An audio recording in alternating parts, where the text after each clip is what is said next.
graça do nosso Deus. Sejam todos muito bem-vindos a mais uma live, a mais um tempo de refrigério, de oração. Sejam muito bem-vindos a mais um vídeo aqui do nosso canal. Que Deus possa nos abençoar e nos dar um meio de bênção e de paz. Queridos, hoje nós vamos a uma nova compreensão da Escritura. E hoje nós vamos iniciar uma resenha de um livro que o título da nossa resenha é A Cabana e a Cavalaria do Inferno. O que é isto? Bom, no livro de A Cabana, nós vemos o autor, ele dando uma introdução à fé cristã a partir de um olhar compreensivo de quem é Jesus Cristo, né? E esses terceiros divinos chamados Deus Pai, que é o grande Elohim, o Deus Filho, que é o grande Jeová do Antigo Testamento, e o Messias do Novo Testamento, ou melhor, grande Messias prometido do Antigo Testamento e o grande Verbo encarnado do Novo Testamento. E esta história, ela vem trazer para nós grandes coisas que vão nos ajudar a entender a fé cristã de um ponto de vista redentório e de um ponto de vista muito fundamentado na Escritura. E como esta é uma introdução, nós veremos um pouco do propósito do autor, um pouco do prefácio da história. E eu quero dizer para vocês que nas próximas lives desse estudo, nós não faremos ele no TikTok e sim no Facebook, porque nós vamos ter que compartilhar a tela e não dá para fazer isso aqui no TikTok, certo? Vamos começar então a ver o que diz o prefácio. Quem escreve isso seria o amigo do principal personagem chamado Mac, e ele conhecia Mac há um pouco mais de 20 anos e que ele disse que que ele foi ajudar Mac na casa de um vizinho para ajudá-lo a embalar feno para suas poucas vacas. E ali eles começam a, a, a criar uma amizade. É importante perceber que ele vai fazer o,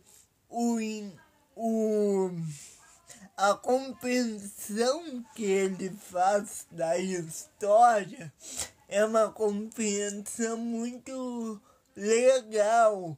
Não é a compreensão que ele tem da história, não, mas a compreensão que ele faz da vida de Mac é muito legal. Mac é um pai de família, ele tem uma esposa, tem 2 filhas e ele é um homem muito revoltado para com Deus, porque a mãe dele sofria muito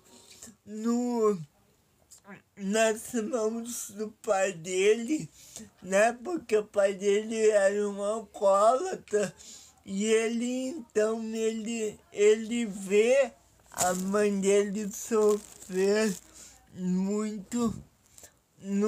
Vocês estão me ouvindo bem? Ele vê a mãe dele sofrendo muito nas mãos do pai dele. Mac nasceu numa fazenda do meio oeste, numa família irlandesa americana, de mãos calejadas e regras rigorosas, diz o autor na primeira fase do 3º parágrafo do prefácio. Ele diz ainda que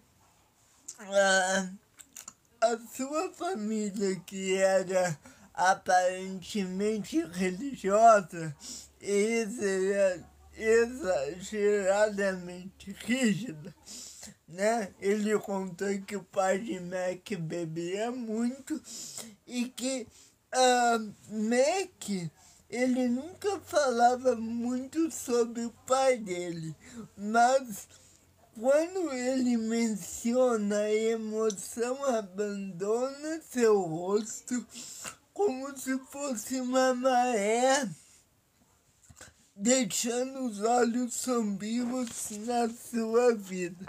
Eu estou lendo algumas partes do prefácio aqui para que eu possa estabelecer bem o que eu quero dizer. Mas, e aí diz que o pai dele era um alcoólatra e que o Mac contou, abre aspas, sei que o seu pai não era o tipo de alcoólatra que cai num sono rápido e feliz, e sim um bêbado perverso que batia na mulher e depois pedia perdão a Deus, fecha aspas. O pai de Mac era alguém que fazia a mãe dele sofrer, e por isso Mac tinha uma revolta, não somente pelo pai, mas para com Deus. Por quê? E é isso que a gente vai explorar muito nessa história. Porque Mac, todos nós refletimos em Deus a imagem do nosso pai terreno. E Mac é interessante saber que ele tinha uma... Desculpa se eu falar algum palavrão, tá? Que eu não estou muito bem. Mas Mac tinha uma puta desconfiança de quem era Deus, né? Ele não contava a história, ele não contava o conto cristão de Deus. eu tô vendo dizer que a coisa chegou a tal ponto que aos 13 anos de idade, com uma certa relutância, Mac abriu o seu coração para um líder de uma igreja depois de um encontro de jovens. E Mac, que é o filho do cara bêbado, o autor diz que desde aquele momento, Mac confessou chorando que nunca fizera nada para ajudar a sua mãe e várias vezes em que testemunhara o pai bêbado dar uma surra até deixá-la inconsciente. Então, além da rejeição que Mac sentia para com o pai, além dessa coisa dele beber e bater nele, ele também tinha uma culpa muito grande porque ele não conseguia nem se proteger, muito menos proteger a mãe dele dos ataques do seu próprio pai. É interessante que uma fé, ela pode, por mais que ela seja grande, ela pode ser abalada. Ela pode ser abalada. E o texto vai dizer que Mac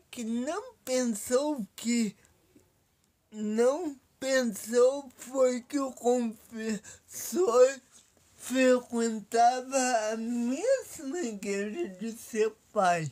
Então, ele estava confessando seus problemas para um cara que tinha totalmente uma ligação com seu pai.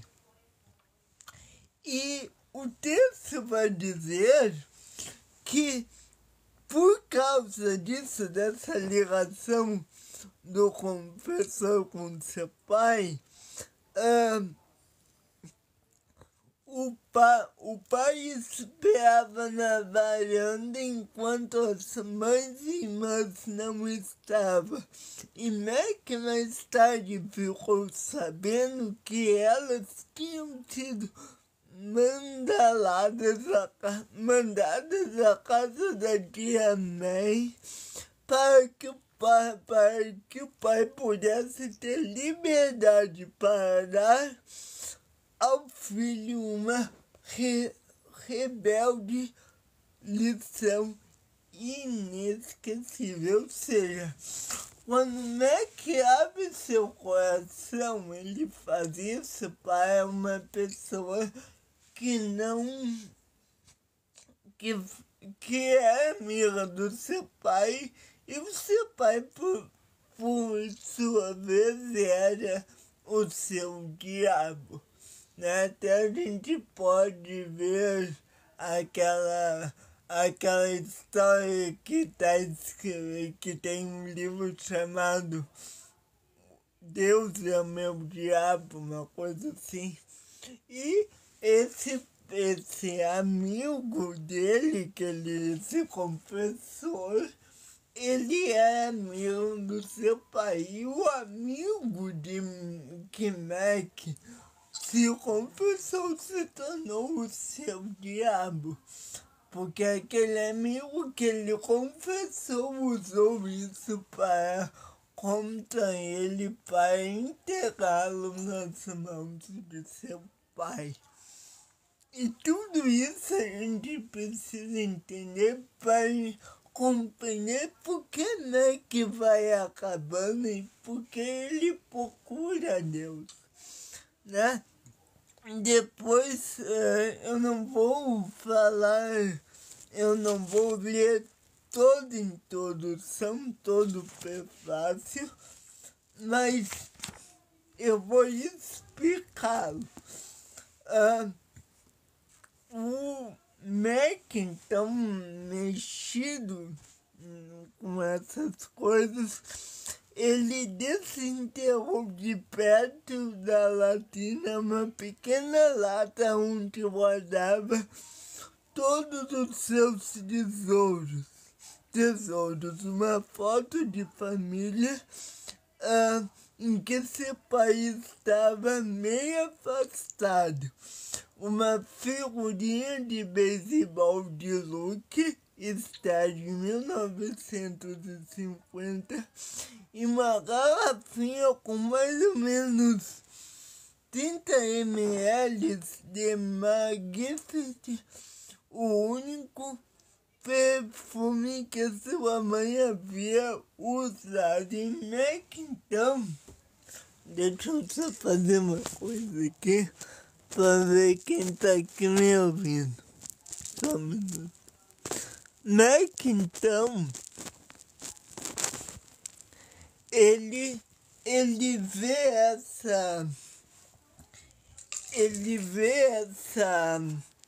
essa rejeição do pai dele como uma rejeição do próprio Deus para com ele.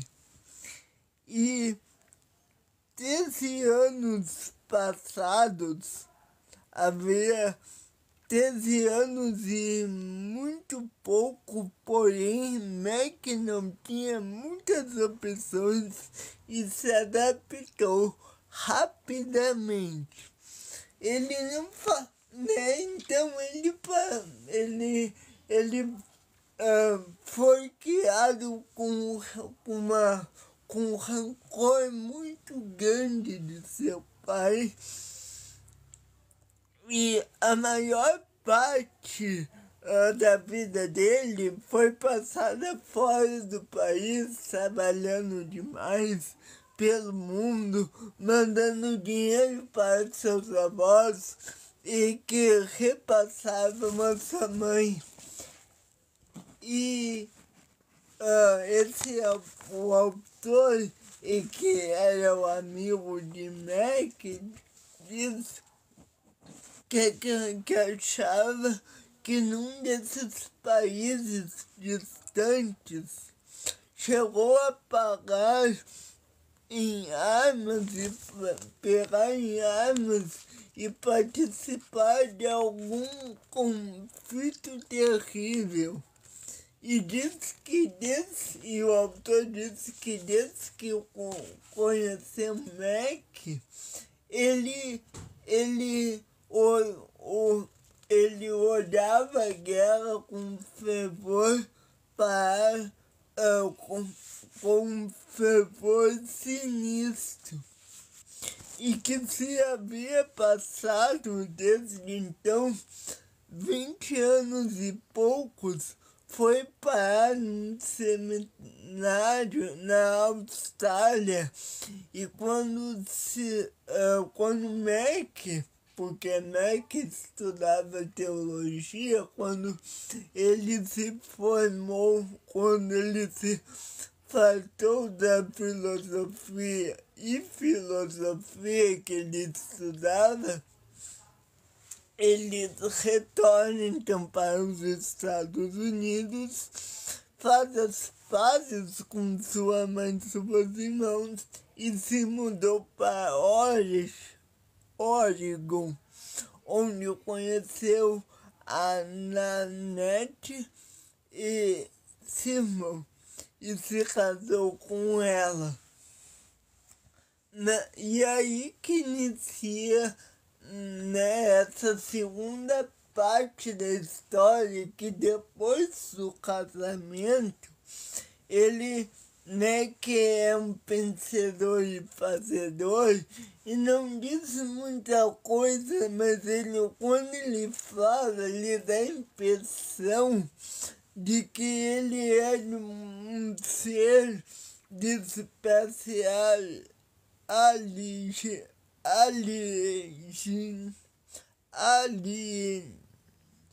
alienígena, que vê a passagem das ideias e as experiências humanas de uma forma tão diferente como das outras pessoas.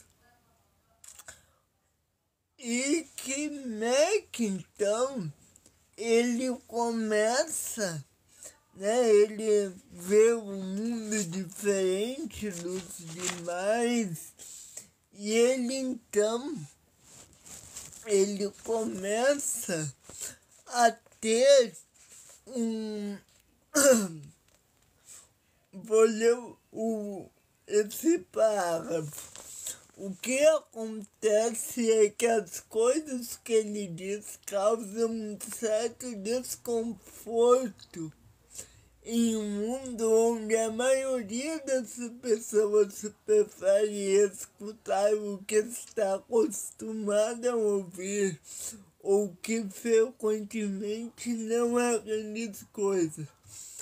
Os que o conhecem geralmente gostam muito de Mac desde que ele mantenha guardado seus pensamentos, porque as coisas que Mac diz nem sempre deixam as pessoas muito satisfeitas com elas mesmas. Ok, obrigado, doutor. Então, a história de Mac é uma história de alguém que teve grandes sofrimentos e que esses sofrimentos fizeram com que ele abandonasse a Deus. E o autor, que é o amigo de Mac, ele diz que enquanto escrevia, refletia, ponderava, ele diz esse termo, reflito, sobre o que Mac sobre um Mac que ele sempre o conheceu. E olha como ele descreve esse sujeito chamado Mac. A definição que ele faz é muito, muito legal. Ele diz assim, muito curiosa. Diz assim, abre aspas, um sujeito bastante comum e certamente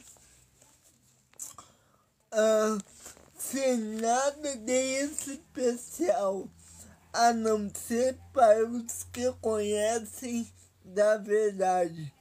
Vai fazer 50 anos e não chama atenção, estou ligeiramente acima, preso e meio careca, baixo branco. E aí ele diz, fecha aspas, ele diz que essa descrição é de muitos dessas redondezas, né, que é uma descrição muito similar aos homens daquela redondeza. E que era difícil, né? Você provavelmente não notaria numa região, nem se sentiria incomodado sentado ao seu lado enquanto ele cochila no trem e que leva a cidade para a reunião semanal de vendas. Então, o que a gente tem aqui? A gente tem um cara muito bem, não tão bem humorado, mas um cara que ele gostava de engenharia, de alta tecnologia, né? Eu não pretendo entender trecos eletrônicos que de modo algum fazem tudo andar de mais depressa e não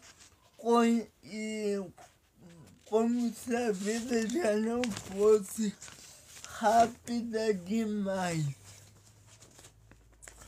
O que o autor está dizendo é que esse homem chamado Mac é um homem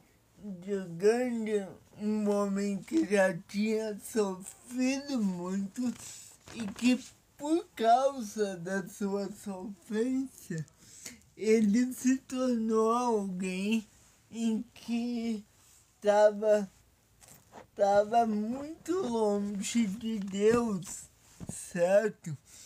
E ele diz que a gente só percebe como o Mac é inteligente quando por acaso escuta ele num diálogo com um especialista. Porque no mais assim não é tu não vê inteligência de Mac, por mais que ele é um cara muito interessante. E aí o autor começa a descrever algumas características de Mac e alguns assuntos que ele... Sim.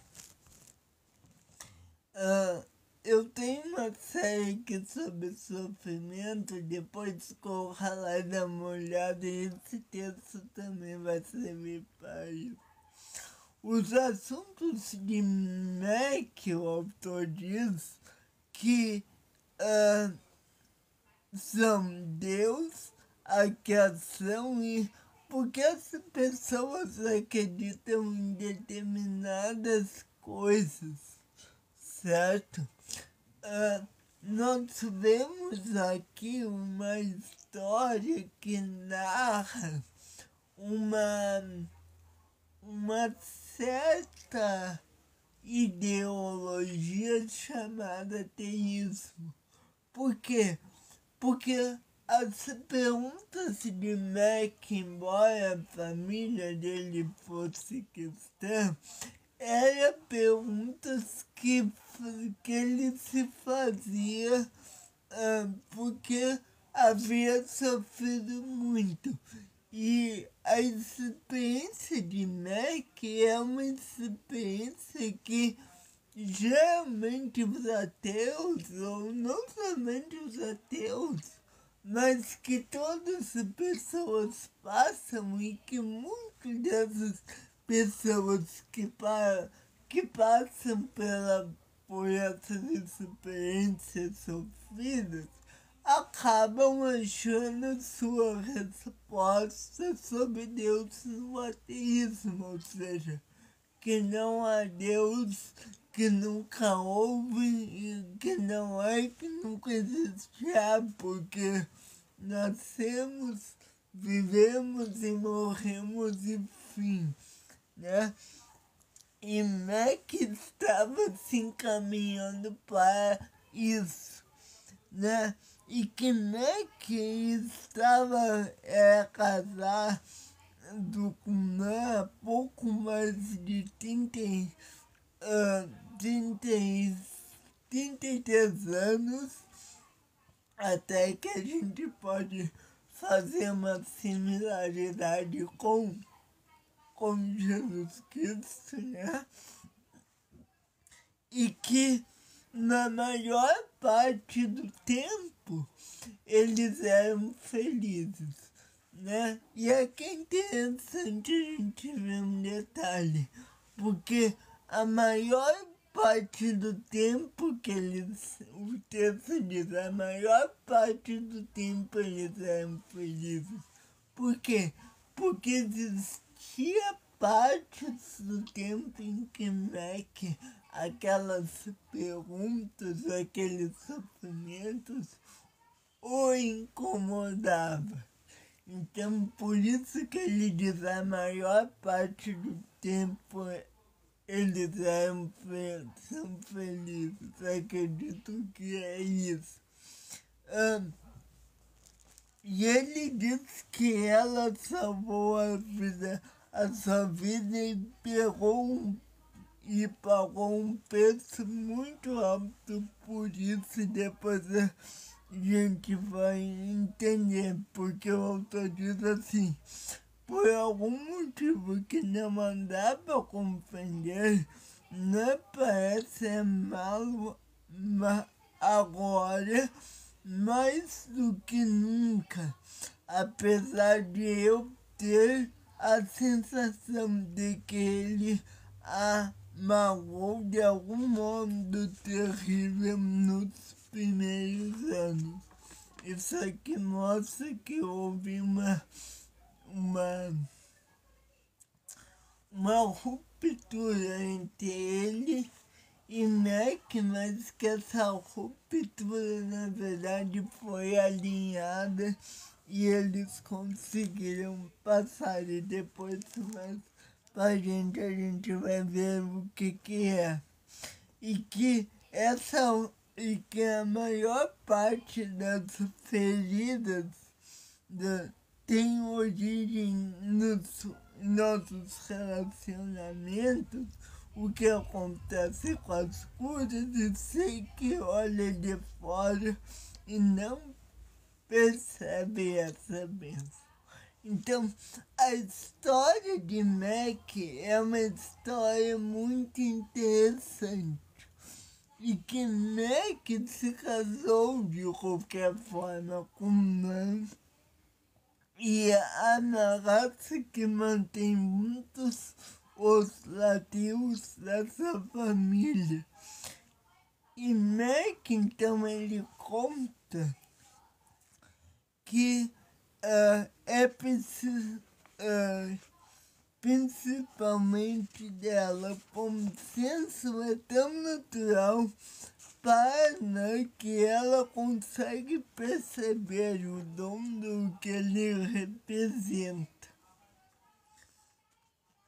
E esse casal, eles têm filhos e com uma beleza incomum, o texto diz, né? Que eu gostava muito dos seus filhos, e Nan também, né? E que, porque diz assim, ó, esse casal contraditório teve 5 filhos de beleza incomum. Mac gostava de dizer que todos pegaram a beleza dele, porque não ainda conservava dela. Ou seja, isso aqui eu achei muito legal, porque geralmente quando a gente tem filhos, a gente diz, puxa mim, né, porque saiu belo, mas é que diz diferente. Já que eles nasceram belos, em vez deles roubarem a beleza da mãe, eles tiraram a beleza do pai, porque não continua sendo muito bela, mas isso aqui é uma declaração de amor muito grande, e aí ele vai descrever os filhos e tudo. E aí ele diz no parágrafo que os dias de hoje são muito diferentes do que há 7 ou 8 anos, quando a grande tristeza entrou na sua vida e ele quase parou de falar, né? Eu vou ler esse parágrafo rapidamente. Mas, ao menos nessa época e por quase 2 anos, nossos encontros foram interrompidos, como se por um acordo mútuo e verbalizado. Eu só via Mac de vez em quando na mercearia, ou muito mais raramente ainda na igreja. E embora em geral trocássemos um abraço educado, não falávamos de muita coisa importante. Para ele é até difícil me encarar. Talvez não quisesse entrar numa conversa capaz de arrancar a causa de seu coração ferido. Por quê? Porque Mac, ele passou por grandes desilusões e que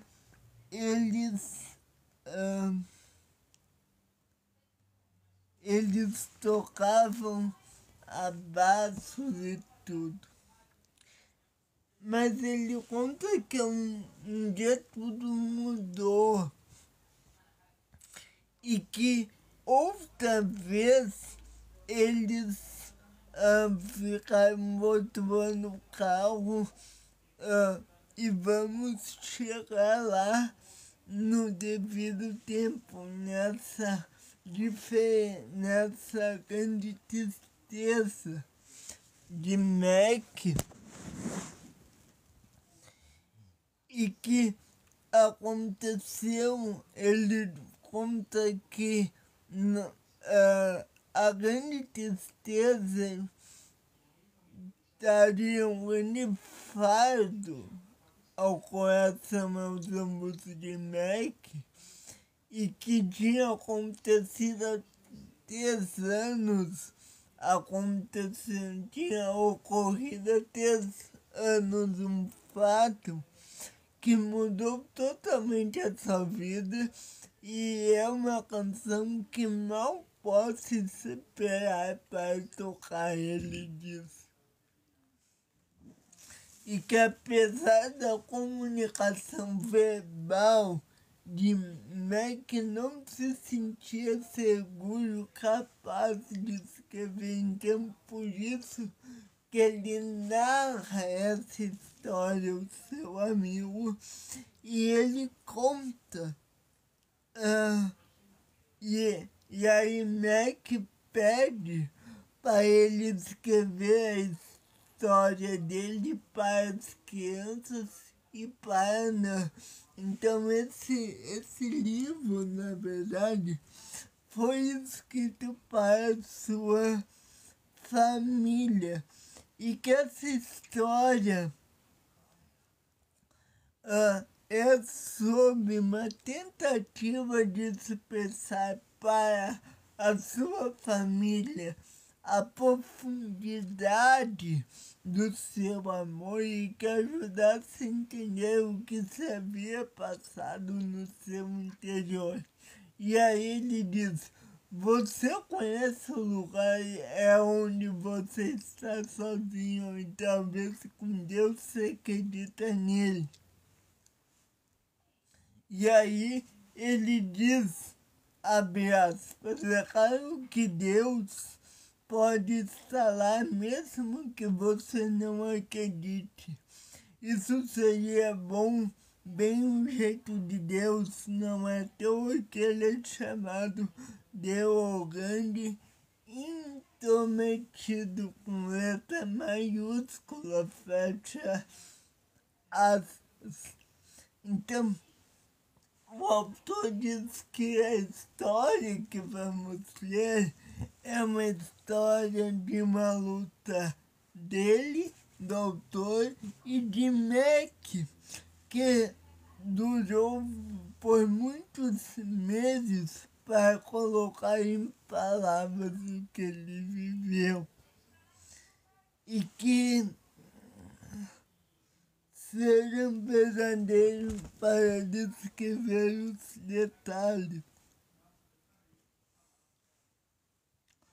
Mac gostaria que tivéssemos o seguinte recado: se você olhar essa história, desculpe, ela não foi escrita para você.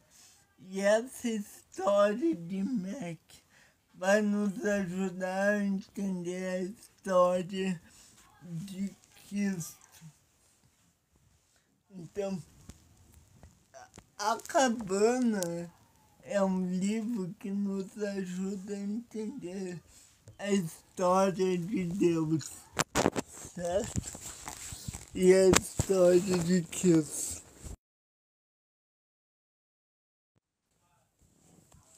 Que Deus abençoe todos, fiquem na paz. E amanhã a gente vai entender, ou melhor, na aula que vem, não sei se vai ser amanhã, a gente vai entender por que a cabana é uma história que nos ajuda a falar de Deus, a viver com Deus e a ser uma pessoa íntegra, reta e amorosa, certo? Que Deus abençoe todos, fiquem na paz e até o próximo vídeo.